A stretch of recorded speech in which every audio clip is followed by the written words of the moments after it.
Tonight, death in the desert. An off-road truck crashes into a Mojave Desert racetrack crowd, causing multiple deaths and injuries. I'm Russ Mitchell. Also tonight, the so-called Craigslist killer commits suicide in jail, months before his trial on a charge of murder. More fallout from President Obama's controversial comments on the planned mosque near New York's Ground Zero. And 3D backlash, why Hollywood's hottest trend is leaving some top directors cold. I don't need 3D. I'm a great storyteller. I don't need this so-called gimmick. This is the CBS Evening News with Russ Mitchell. And good evening. We begin tonight with an accident at a California racetrack that killed 8 people and injured a dozen more. The tragedy unfolded last night when an off-road truck plowed into spectators at a track in the Mojave Desert. Bill Whitaker is in Los Angeles tonight with the very latest. Bill, good evening. Good evening, Russ. Off-road races like the California 200 are growing in popularity. Tonight, investigators are questioning witnesses, trying to figure out how things at such a popular spectator sport could go so terribly wrong. Fans who flock to this off-road race say getting in close to watch trucks careen through punishing twists and jumps is thrilling. Last night was deadly. A driver spun out of control and plowed into the crowd. Dude, someone just flipped. The white truck landed upside down, crushing people, killing 8, injuring 12 others. And as soon as it hit, it rolled right on top and it just hit people and people flew. And it was psychotic. I mean, people were screaming everywhere. One girl that we knew had blood coming out of her ears, her mouth. There's another guy whose brain got smashed. Spectators rushed to help. Witnesses say the driver ran away from angry spectators throwing rocks. With the track so remote and deep in the desert, it took emergency crews almost a half hour to respond. They found a scene of chaos and commotion. We ended up transporting all the patients by air due to this remote location. The California 200 is part of a popular circuit of off-road races in the state. Tens of thousands of fans watch as souped-up vehicles maneuver a torturous 200-mile course at speeds approaching 100 miles an hour. With little regulation, fans get as close as possible to the action. They allow us to stand wherever we want on the track, so I mean, everyone gets as close as they can. I mean, it's exciting. Jonathan Davey was close enough to get this stunning video. I believe that if there was, some type of barricade protecting the spectators, I mean, it could have very well been avoided with the fatalities. With the track now a crime scene and many of the injured still in the hospital, some fans are having second thoughts about their sport. I don't care how big of a thrill it is to anybody. It's not worth it, losing your life over. It's not worth the risk. This is just getting too dangerous for me, so it's just tragic. So far, no charges have been leveled against the driver of the truck, 28-year-old Brett Sloppy. On his Facebook page, Mr. Sloppy says that he is incredibly devastated and sends his prayers out to the victims. The family of one of the victims tells CBS News that they too are devastated and are now considering taking legal action against the race organizers. Russ? Bill Whitaker in Los Angeles. Thank you. On the opposite side of the country, authorities in Boston today reported the jailhouse death of Philip Markoff, who gained notoriety last year as the so-called Craigslist killer. John Bentley has more on Markoff's alleged crimes and the circumstances of his death. Philip Markoff died behind bars Sunday morning in what Massachusetts authorities called an apparent suicide. The 24-year-old Boston University medical student was charged with the murder of Julissa Brisman, who Markoff met through the adult services section of the classified advertising website Craigslist. Prosecutors say after Brisman went to Markoff's Boston hotel room, he tied her up and shot her. It appears that Ms. Brisman put up a fight. She sustained blunt head trauma to her skull. Markoff was also charged in 2 other assaults that same week, one in Rhode Island, the other in Boston. Both victims were also solicited on Craigslist. He just said, if you do everything you're asked, no harm's gonna come to you. I had about $800 in cash. He grabbed that, put that in his pocket. CBS News' 48 Hours mystery producer Paul LaRosa wrote a book about Markoff's crime spree called 7 Days of Rage. He says that while some teachers described Markoff as brilliant, the police investigation found he had a dark side. On one hand, he was the perfect medical student, a guy engaged to a beautiful woman. On the other hand, he had a deviant sexual life where he joined a lot of alternative lifestyle websites. But it wasn't all about sex for Markoff.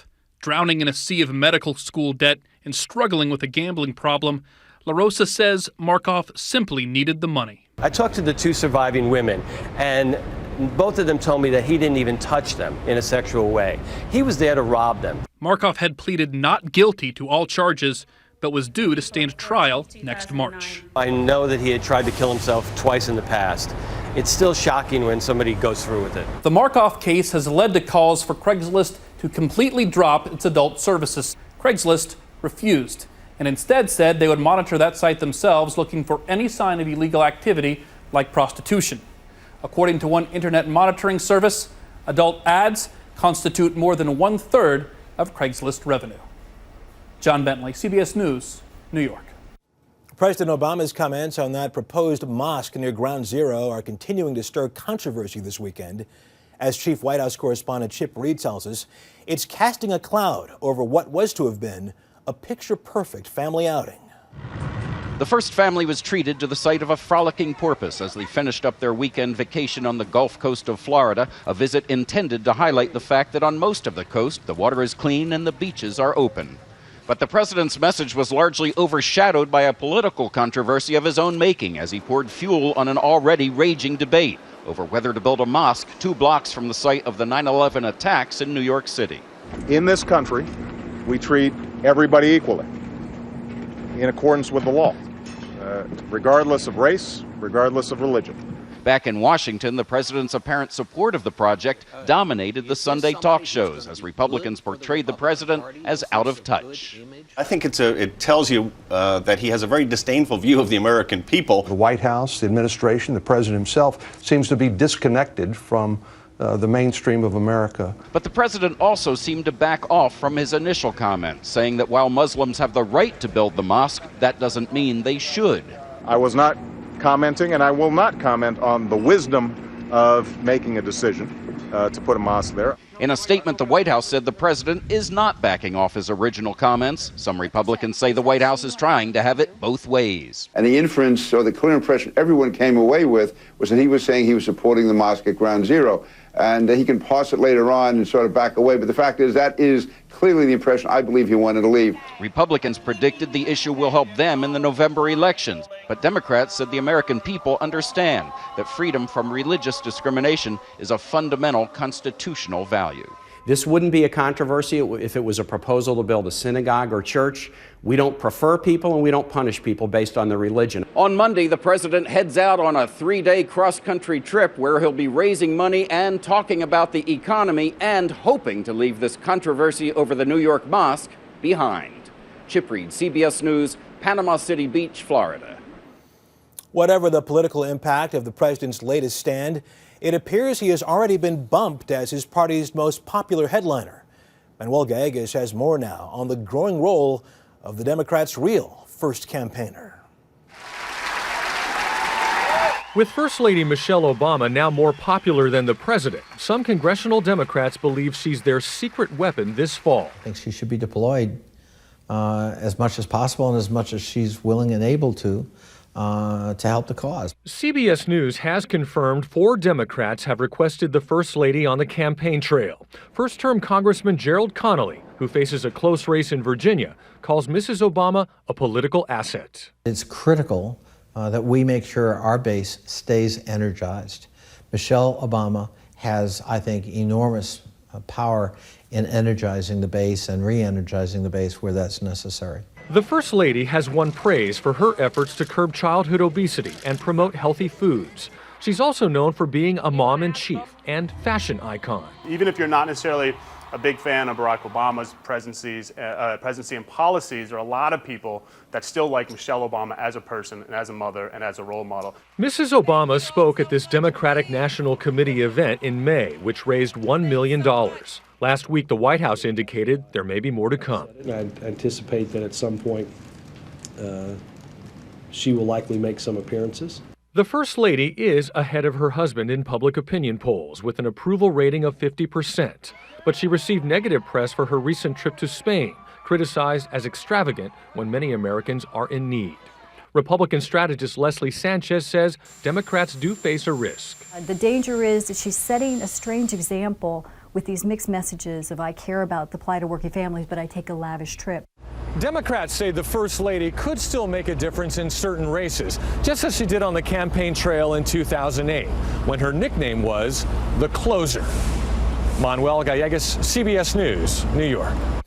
And still ahead on tonight's CBS Evening News, the flood disaster that's disrupted 20 million lives.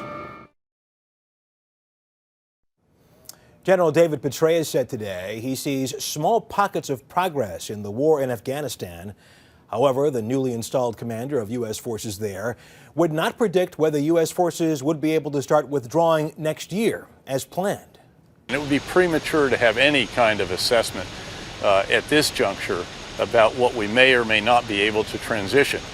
The UN Secretary General went to Pakistan today and said the flood damage there was the worst disaster he has ever seen.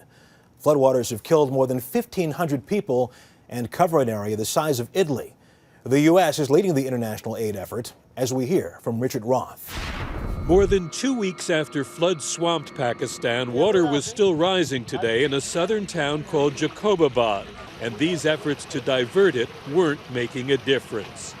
Officials say 20 million people and a fifth of the country have been affected by this disaster. Where there's shelter, there's poor sanitation, and concern now that cholera will spread. And a cruel irony in all this water is there's so little that's safe to drink. The UN Secretary General called his tour of the country heart-wrenching and called on the world to help. So many millions are in immediate need of help. The world's help.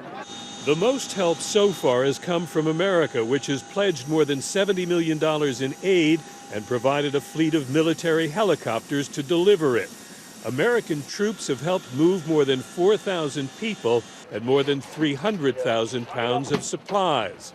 With even the best-intentioned aid efforts struggling, as this video from Save the Children shows, in Pakistan's rugged terrain, the U.S. sees an opportunity to project expertise and goodwill, boosting America's image on a humanitarian mission with a strategic motive.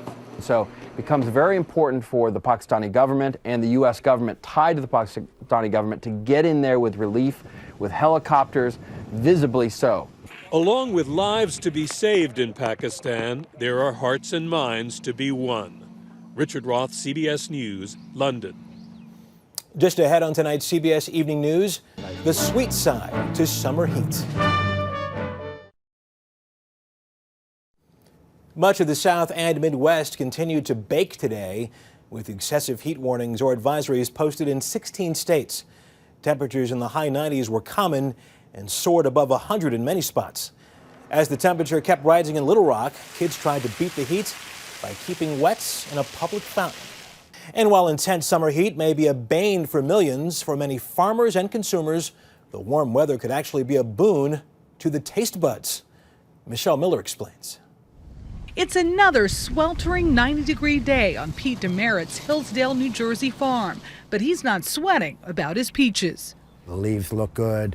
The fruit is starting to size up. It's starting to give us color.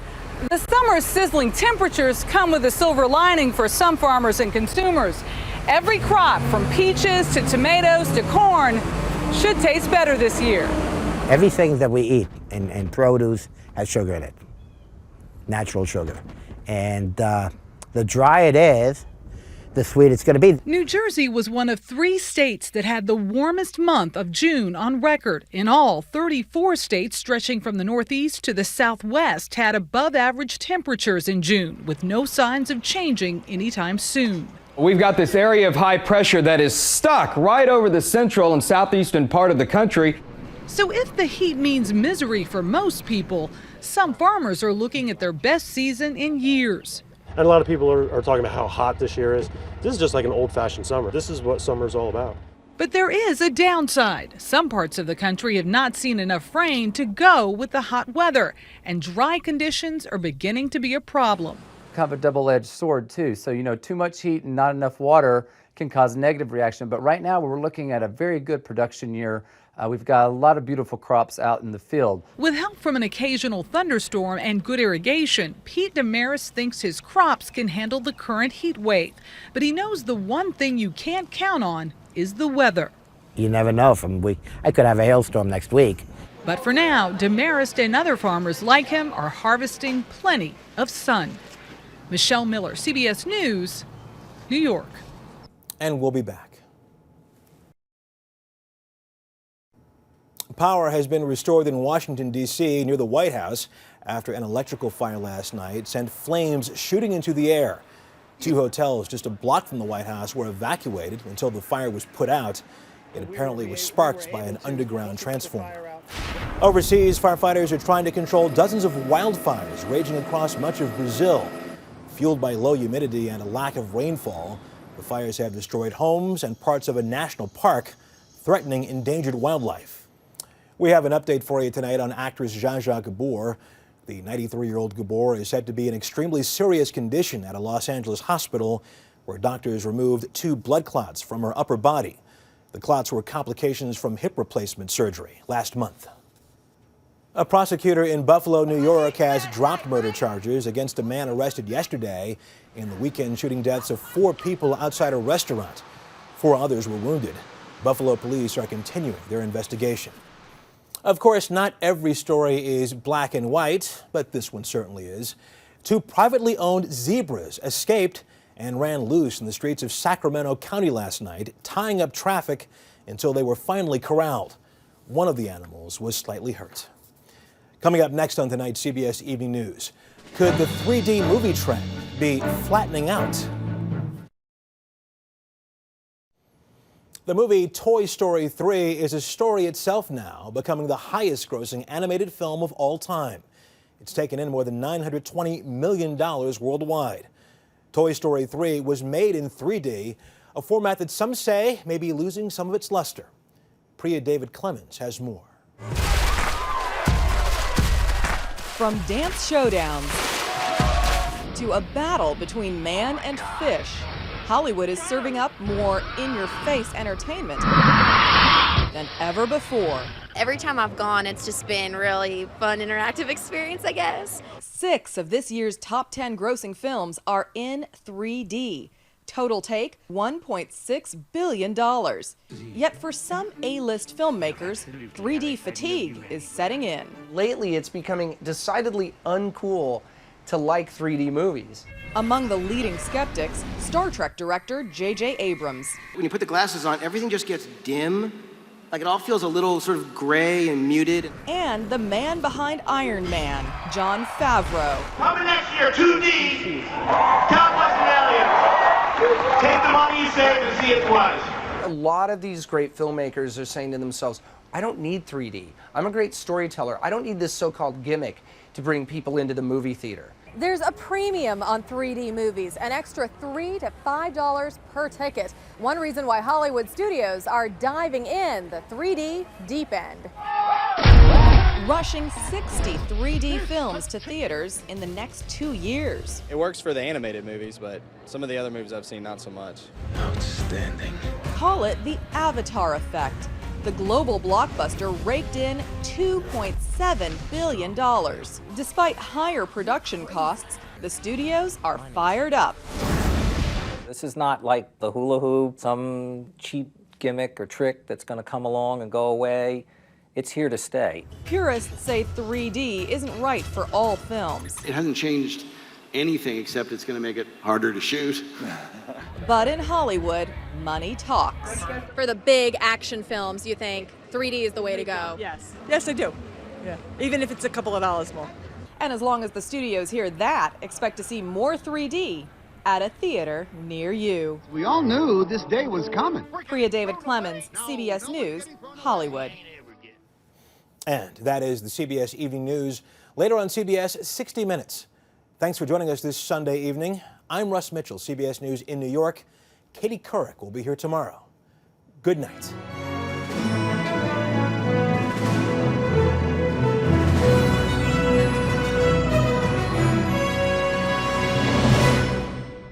On television, online, and on the go. CBS News, the most powerful reporting anywhere.